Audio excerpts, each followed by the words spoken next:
Concern has surfaced after a number of Bangladeshi nationals were reportedly seen crossing into Indian territory at Nolikata along the Ranikor sector in southwest Khasi Hills district.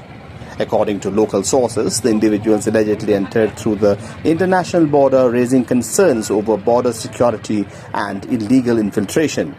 The incident has prompted demands for heightened vigilance and intensified patrolling by the concerned security agencies to prevent further cross-border movement. Authorities are yet to issue an official statement on the reported incident.